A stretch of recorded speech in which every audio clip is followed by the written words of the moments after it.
setelah mengerjakan latihan tadi, kita lanjutkan pembahasan tentang analisis sensitivitas lagi. Oke, tadi kita sudah tahu kalau dibuat menjadi 6, apa yang terjadi? Kalau tadi sudah menjadi 5, sekarang kalau menjadi 6, berarti kita geser lagi ya. Kalau 6 kan berarti garisnya menjadi 6,0 dan 0,6. Maka ini menjadi daerah layaknya. Maka solusi optimal jadi berapa? Solusi optimal yang baru yaitu adalah titik 6,0. Itu hasilnya adalah 36. Solusi optimal awal 24, solusi optimal baru menjadi 36. Lalu tapi yang awalnya 4 ini kalau kita naikkan jadi 7, kita naikkan terus kapasitas parkir, apa yang terjadi? Tentu makin meluas dari constraint ini, yang awalnya titiknya kecil seperti ini menjadi naik 7,0 dan 0,7. Daerah yang seperti apa? Tetap menjadi seperti ini. Ini adalah daerah yang terpenuhi oleh 2 constraint. Maka solusi optimalnya menjadi berapa? Ternyata tetap nilainya adalah 6,0. Maka ini adalah solusi optimal baru tapi lama, yaitu tetap 6,0. Hasilnya adalah 36. Solusi awal 24, solusi optimal 36. Kita bisa melihat sebuah keunikan. Logikanya ketika kapasitas itu dinaikkan, maka solusinya pun menjadi semakin lama, semakin meningkat, sehingga nilai Z-nya akan semakin baik. Tapi ternyata ketika constraint ini dinaikkan, si titik optimum ini masih terpenjara oleh constraint yang kedua. Oke, jadi kita bisa memahami di sini bahwa peningkatan constraint, peningkatan batas constraint, gitu ya, pelonggaran batas constraint mungkin berguna pada saat-saat tertentu, tapi kalau terlalu jauh pun akhirnya tidak terlalu berguna. Oke, kita bisa melihat tidak berubah. Batas kenaikan kapasitasnya adalah berapa? Awalnya tadi 4 angka ini, ternyata bisa kita naikkan menjadi 6. Apa artinya? Oke. Nah, kita bisa tentu menentukan analogi apa yang sama dalam kehidupan sehari-hari kita. Mungkin sama analoginya dengan mahasiswa yang batas SKS-nya misalnya 144. Ketika dinaikkan batas SKS-nya menjadi 200 SKS, apakah mahasiswa jadi lebih banyak yang dipelajari? Ternyata mungkin tidak. Kenapa? Karena constraint-nya bukan hanya SKS, tapi juga keseharian dari mahasiswa itu hanya punya 24 jam sehari. Kita bisa melihat bahwa peningkatan constraint, peningkatan sumber daya itu ada batasnya, sehingga dia bermakna. Kalau tadi kita naikkan, sekarang bagaimana kalau kita turunkan?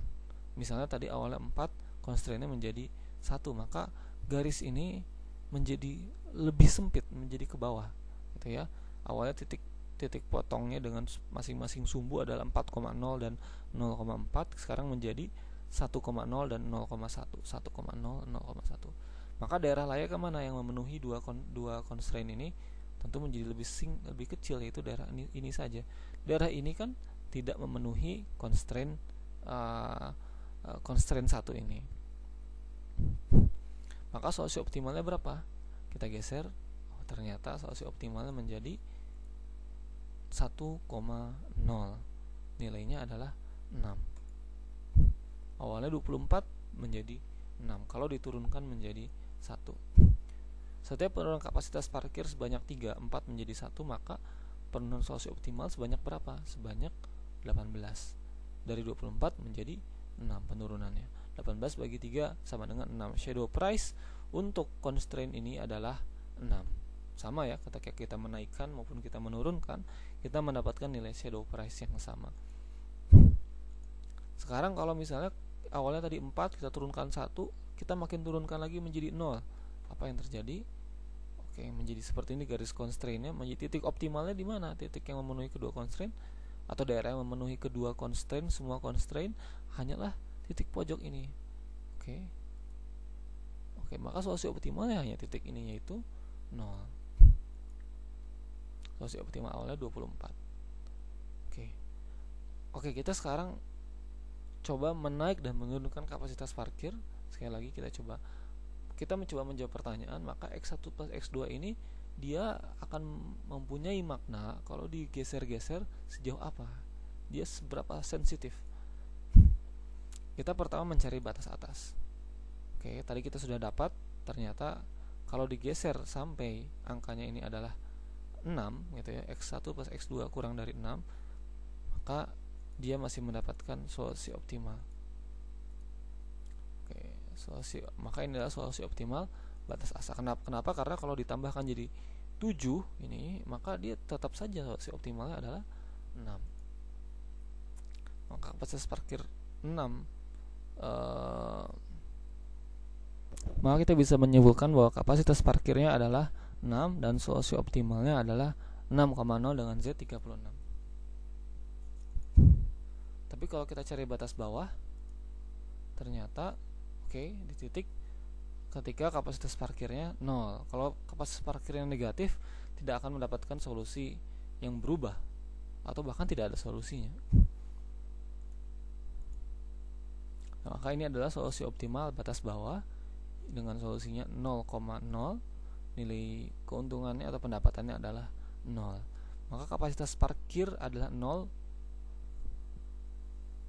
Kapasitas parkir adalah 0 dengan solusi optimal adalah 0,0 dengan nilai Z-nya adalah sama dengan 0. Maka kita bisa tuliskan dalam bentuk tabel seperti ini.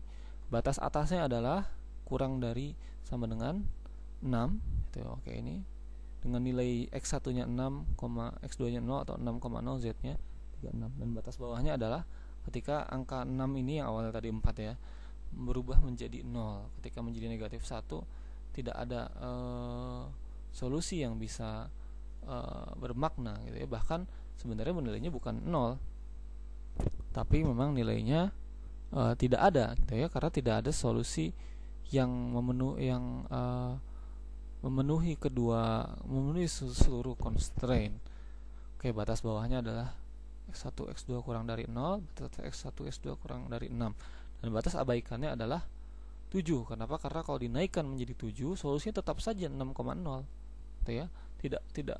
Tidak membuat solusi menjadi baik meskipun kapasitas dinaikkan, meskipun constraint diubah menjadi lebih longgar, constraint diubah menjadi lebih tinggi.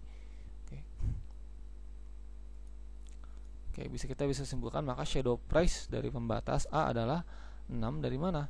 36 dikurang 0 dibagi 36 dikurang 0 dibagi 6 dikurang 0. Seperti itu ya. Jadi setiap berapakah perubahan Z untuk setiap perubahan constraint. Range keberlakuan shadow price adalah untuk X1 0 sampai 6, dan untuk X1 X2-nya ya tetap 0. Batas antara batas nilai dari pembatas ini adalah 0 sampai 6, dan range dari nilai Z adalah 0 sampai 36.